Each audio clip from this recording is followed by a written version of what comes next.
You're absolutely right. There is a scientific way of doing this, and the scientific way of doing this, as Dr. Devi Shetty also advised, was to change the definition of hotspots. Right.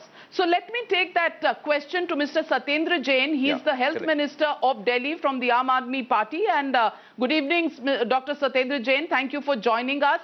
I want to take you through the numbers that are being looked at for Delhi. By May 3rd, the projection for Delhi shows around 5,000 COVID-infected patients, but this number rises exponentially by the 14th of May to about 14,000. Dr. Devi Shetty is also on the show, and his advice is that the entire definition of hotspots needs to be redefined. We can't call an area or a locality a hotspot. We should be actually be micromanaging this to the household level, houses where infections have taken place, keeping tabs on the movement of peoples in those houses.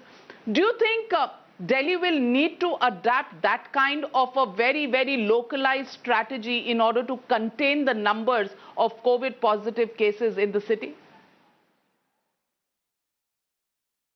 नहीं, पहले तो आप एक दोबारा से repeat कर देंगे कितना नंबर प्रोजेक्ट कर रहे हैं ये लोग?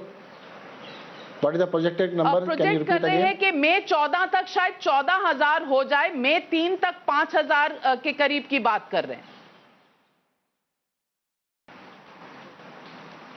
5,000।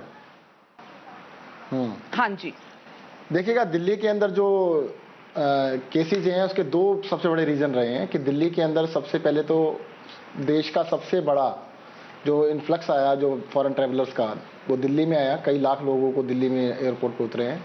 दूसरा जो मरकज़ मस्जिद वाला था, जिसमें अभी तक 1080 लोग सिर्फ एक लोकलाइज्ड एक ही इंसिडेंस की वजह से पॉजिटिव आ चुके हैं। आउट ऑफ 1706 1080 मतलब 1080 जो लोग हैं, लगभग 70% बनता है, वो एक ही लोकलाइज्ड इंसिडेंस की वजह से है।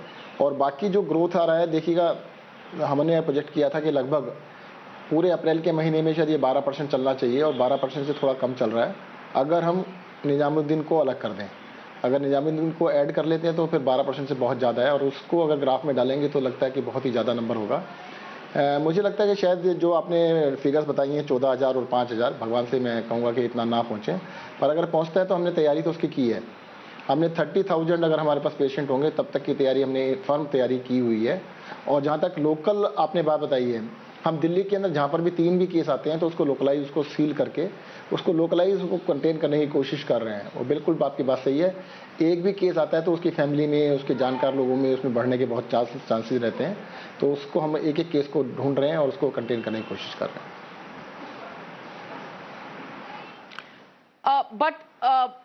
आपने कहा 30,000 केसेस तक हम प्रिपेयर्ड हैं टू टेक ऑन। मैं समझ रही हूँ बात, लेकिन अगर मई 3 और मई 14 के बीच में इतनी बढ़ोतरी होती है नंबर्स की, तो क्या आपको लगता है लॉकडाउन एक्सटेंड करना एक ऑल्टरनेटिव है जिसको हमें एक्सप्लोर करना पड़ेगा, कम से कम दिल्ली जैसे शहर के लिए?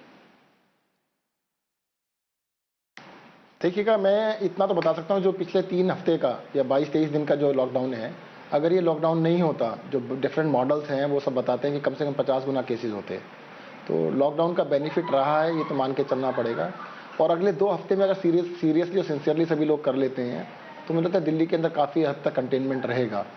और लॉकडाउन जब भी हटेगा एकदम से तो लिफ्ट नहीं होगा सारा, कुछ चीज़ें रहेंगी, कुछ हटेंगी। तो मुझे नहीं लगता कि 3 तारीख को बिल्कुल ही जैसे फ्री फॉर ऑल होने वाला है। 3 तारीख के बाद भी कुछ चीज़ें सर्विस, जैसे 20 अप्रैल को कुछ चीज़ें बढ़ रही हैं, तो उसी तरह से 3 मई को भी कुछ चीज़ें बढ़ेंगी। 100% नहीं खुलेगा, मुझे नहीं लगता है।